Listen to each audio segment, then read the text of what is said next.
Welcome to Conversations with CISOs, security leaders, and technology executives, where we sit down with the leaders shaping cybersecurity and enterprise technology. Today, I'm joined by Ken Lawrence to discuss the difference between protecting the business and running the business, about his transition from CIO to COO. Ken, thank you for taking the time to join me today. To get us started, could you introduce yourself and tell us a little bit about your background and your current role? Sure, Sullivan. Happy to be here today. I am Ken Lawrence, the Chief Operating Officer for Lighthouse Credit Union, Federal Credit Union, excuse me. We are headquartered out of Dover, New Hampshire.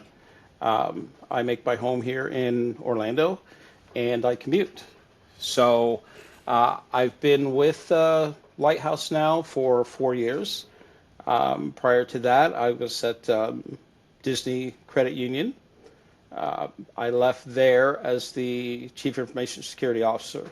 I joined Lighthouse as the CIO, and at the beginning of the year, I moved into the Chief Operating Officer role.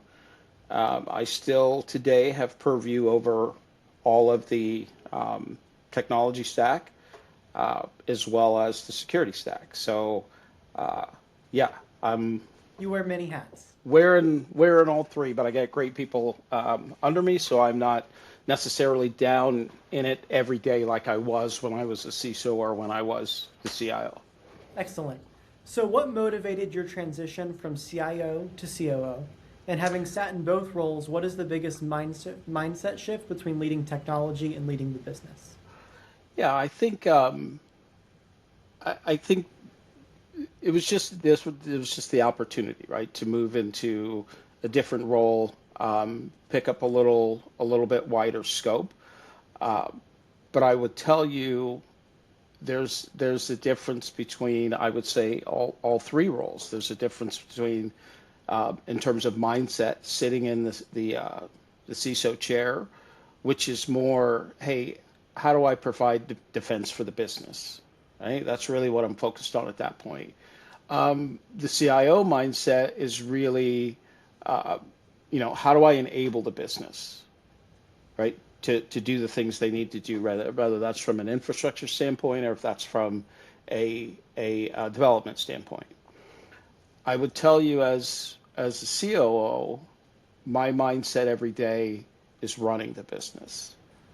Um, and again, I have those pieces under my purview as well, but I'm not myopically focused on those as I would normally be if that was my only role. Uh, so it's really broadening your scope, and as you step from one role into the other role, they become marketably different.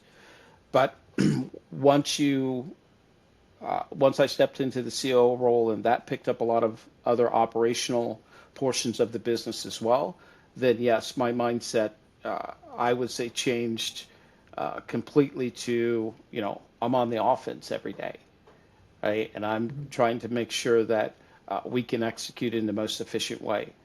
So that's really the difference is going from a smaller scope to a wider scope. You've got to broaden your thinking as well, and you need to elevate your level of thinking, and how you think about executing every day. So yeah, I would say that's probably the biggest difference.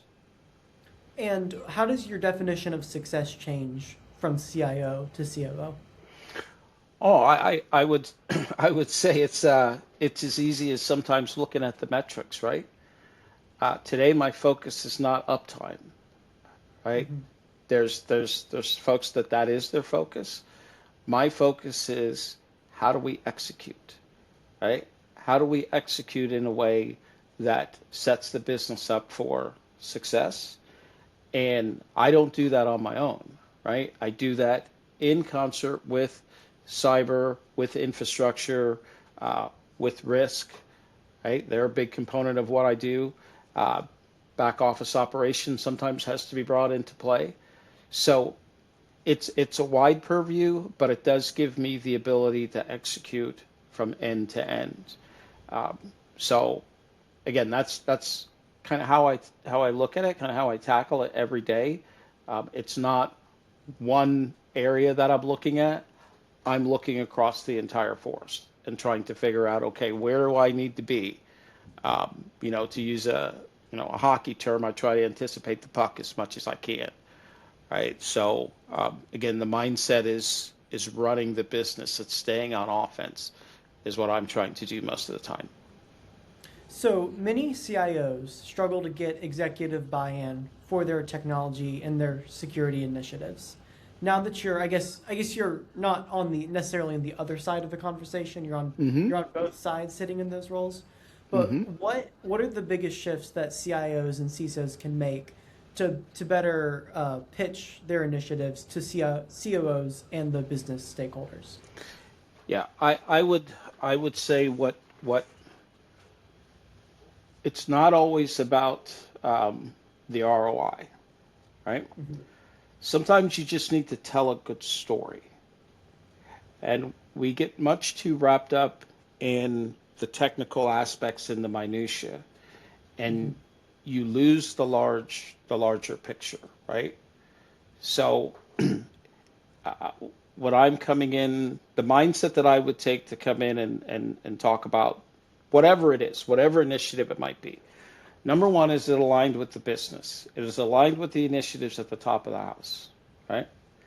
Hmm. It's a little bit easier from a cyber standpoint because everything you do is aligned with what the business, it should be aligned with what the business is doing, right? Your focus Right. is protecting.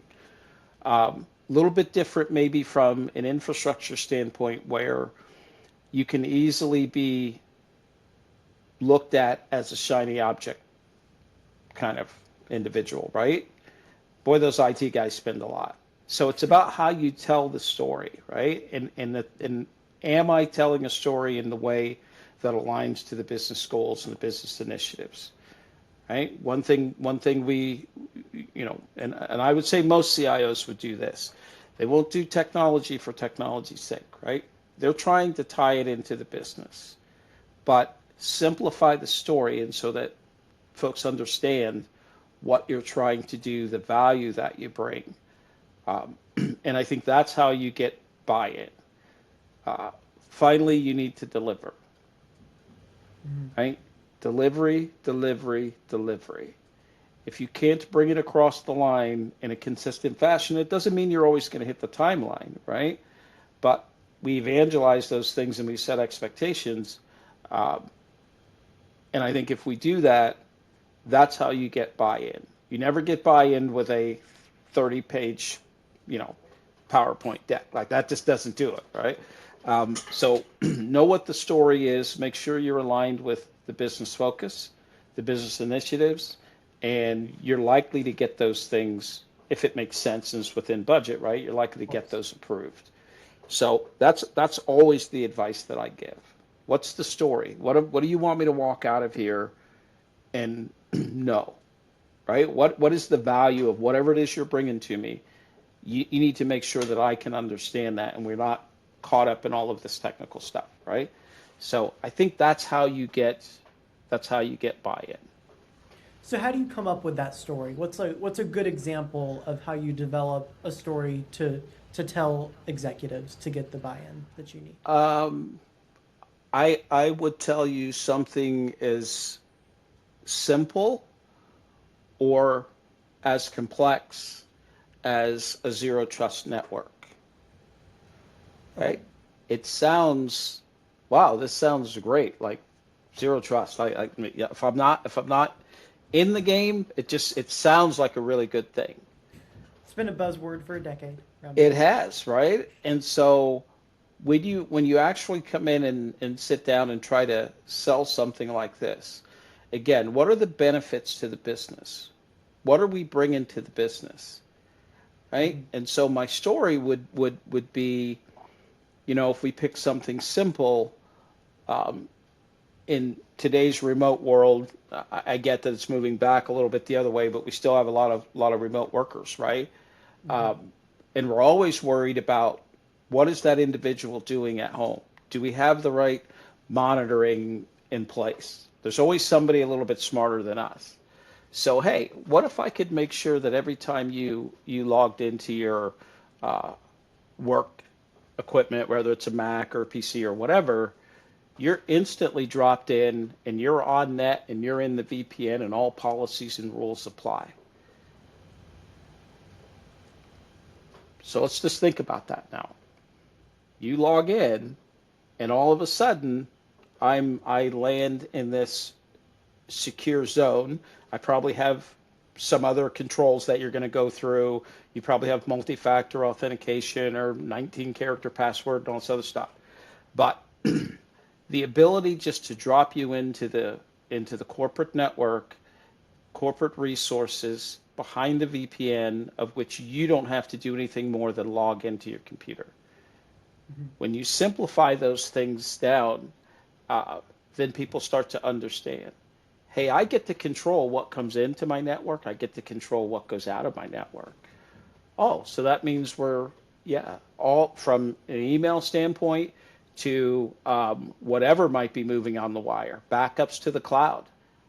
I've got it all. I've got it encrypted, decrypted. I know what it is. I know where it's moving.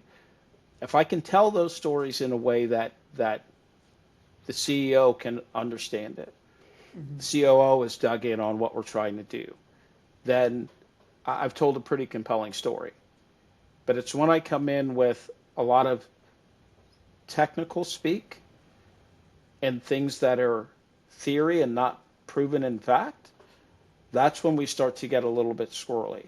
And even if I get the approval, but I failed to deliver, now I'm back in that same bucket again. I got to climb up that mountain again. So you have to tie all of these things together. Make sure you're aligned with the business. Tell a story that the business can understand. And then you have to deliver. You got to show the value, and you have to deliver. Okay.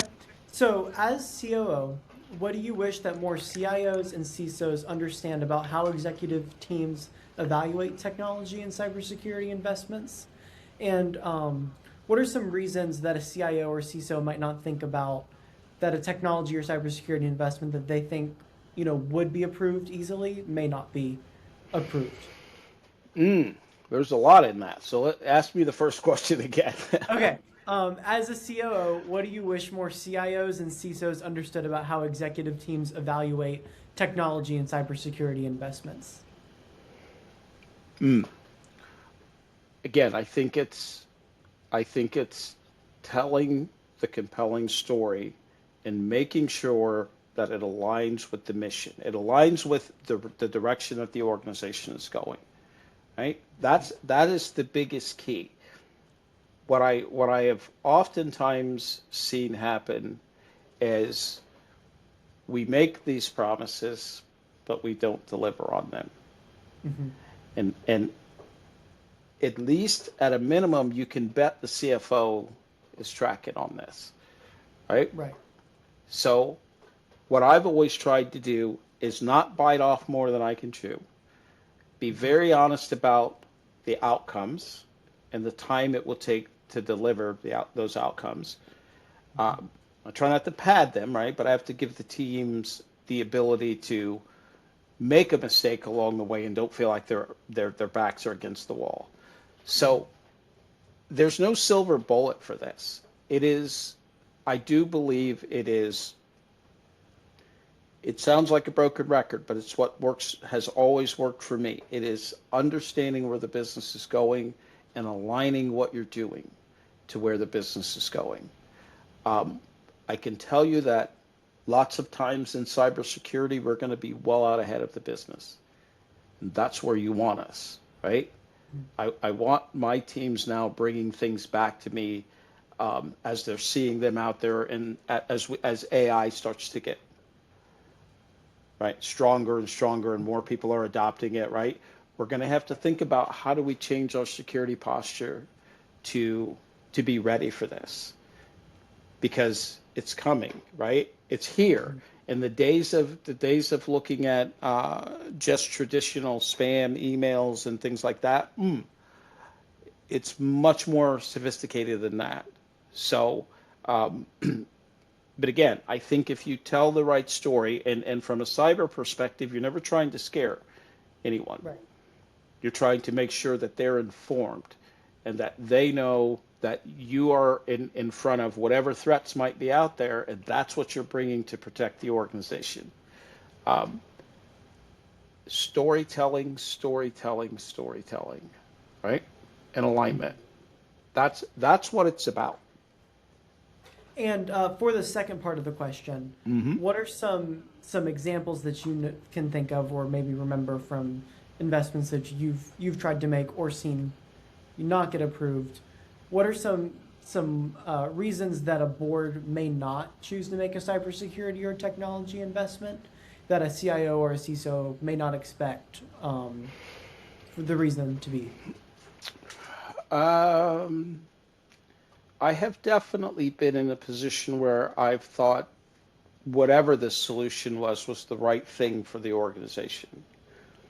Um, some of those didn't go because of pure cost.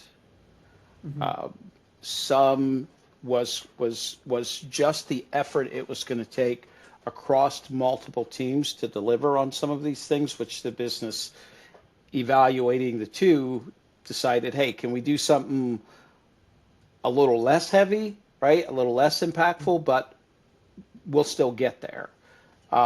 So I think we've all seen and we've all came to the table with, hey, I think I've got, this is the thing. Like you'd have to, be from a different world not to approve this, right? Or whatever the case may be. Right. But sometimes also, there just may be things that you're not informed about. And I can tell you, there's things that I will tell my teams, we can't do that. I'd like for you to think about going a different way with that. Only because there's things that I know that we're working on, or there potential or possibilities, and so but I can't speak to those Right. necessarily. You can't tell them about it. But I can coach and guide, right? Mm-hmm. And over time, when you build that trust, um, they understand, right? Why certain things can't be done, or um, and in certain cases you can just come right out and say, hey, I don't see, you're going to have to tell me a better story in terms of the value. You're telling me this, and this, but I'm looking at an 8-year payback. Right? Right. So it can be any number of things, and it also depends on the organization, right? But I would say to any, I do the same thing. So rather you're the CISO or the CIO or whatever, get aligned with your CEO. Sit down with your CEO and find out what is his or her expectations. What do they think about these roles? And this is your opportunity then maybe to fill some gaps, because they may think about things uh, in a completely from our seats non-realistic way, right? And we have to bring them along. But if we're quiet and we're over and we're in the corner and they only see us when we're in there, shuffling around some stuff at budget time, it's much, much harder to get that buy-in. So spend the time understanding where the CEO wants to go, how they think about technology, how do they think about cybersecurity. If you do that, you're likely to get yourself in alignment. You're likely to educate them along the way. And that removes a lot of hurdles for you. A lot of hurdles. If you have an opportunity to do that at a board level, I would do that at a board level at any given chance. Again, understand and know what the story is that you're bringing into the board, but get yourself in front of the board as well. I think those are things that we might not push hard enough to do. Get in front of the board, sit down, and make sure you're aligned with your CEO.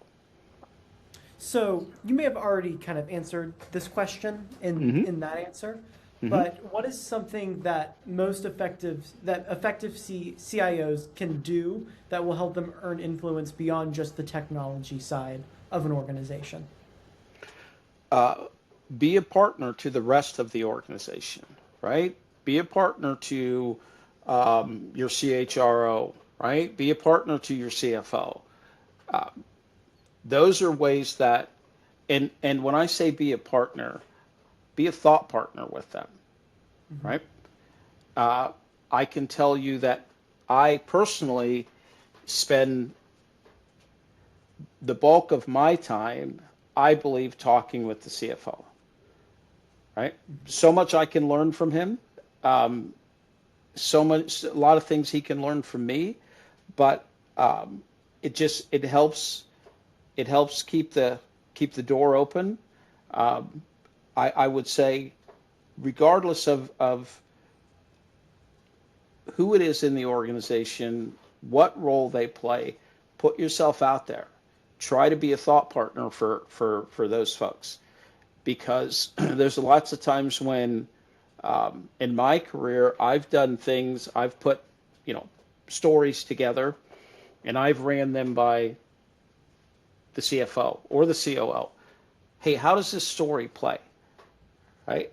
But if I didn't have or establish a relationship with them, it's tough to do, right?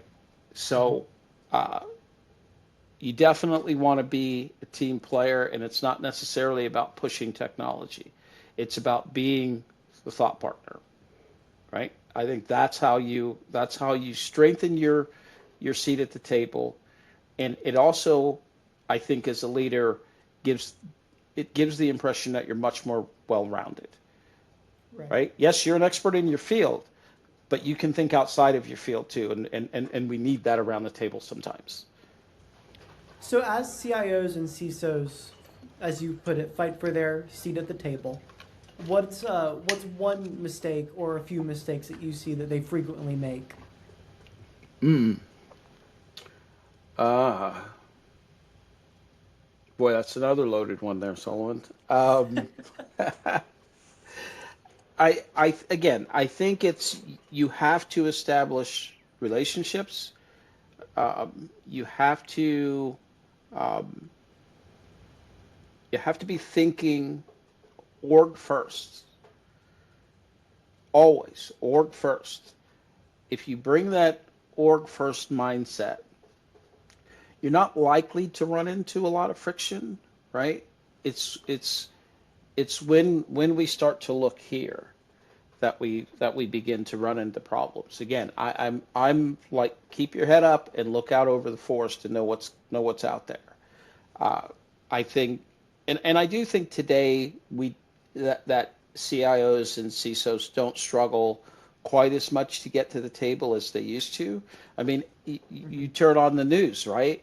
Every Someone's breached. It seems like every day there's somebody we're reading about, um, that their data's ending up in the street. All of us have been impacted by some one of these or something, right? We've all gotten a little envelope in the mail saying, your something happened and your We're stuff part is of a out there, breach. Right. right? So I don't think Claim your today it's $50. yeah, it's not quite as difficult to get those seats at the table, but again, you have to be aligned with the business, right? You have to be. You don't ever want to be perceived or seen as, hey, I'm just doing, I'm a shiny object person, right? I'm off to the next thing, and I haven't pulled this across the line. Oh, I said the payback was this, and now I got CFO looking at me like, hey, we're underwater here, right? It's going to happen. It's going to happen. Not everything is going to play out exactly the way you see it, but um, again, that peer connection, that storytelling, and that just alignment with your peers, I think, is how you get the ball across the line. Excellent. So as we wrap up, Yeah. looking ahead, how do you see the role of CIO changing with, AI and just in general as technology becomes more central to business operations? You know, it the role is evolving. Um, Today, a lot of people know this, a lot of people don't, right? But A lot of places don't log into domain controllers down in the basement anymore, right? They do all that stuff into the cloud now. So when you think about the cloud footprint, we manage Azure, AWS, and GPC today. And then we have to provide security across all three of those clouds. API endpoints, we have to provide security for all of those. And that doesn't start with the cyber guy, it starts with development. So the role is evolving, but there's still some basic blocking and tackling things that you need to do, right? And that won't ever change. And that's make sure you build things with a scalability, and with cyber, start with it. Don't bolt it in later. You try to retrofit it in later, that's where you run into a lot of problems. And it's too late at that point. So build from a cyber standpoint, build from a scalability standpoint, continue to keep your head up and look for what's coming next. I was just talking to my cyber person this morning. I popped into his meeting and just chatting about, hey, what do we see coming from an AI perspective, right? How are we trying to get ahead of this, not looking at traditional tools, traditional SIMs, and those kind of things, right? I don't know what's out there, but we got to keep our heads up and we got to keep looking forward because it is changing so fast. And if you're in the vertical that I'm in, you're concerned about stablecoin and tokenized deposits and all of these things and digital currency. It's all coming. And so it's not that the CIO should be looking at this, the CISO should be looking at it, the COO should be looking at it, everybody should be looking at it. Everyone should understand that the world is changing very rapidly. And we've all got to be ready to adapt and change. Look towards the future. If you think AI is not going to change the world, then we probably should talk because it is. It's here to stay. It's not going anywhere. So the biggest thing that we can do as technologists overall, keep looking forward. Keep pushing vendors to be better. To be better. That's what we have to do because we can't all afford to go out there and come up with our own tools and all of these different things. We got to continue to push in the industry. And I would say you push and you look at some of these younger companies that are coming through, that they're far and away ahead of some of where our Fortune 500s are. So as technologists, we got to be digging into those things and not doing what we were doing yesterday. That's not going to, all that's going to do is get you burned tomorrow. That's what's going to happen.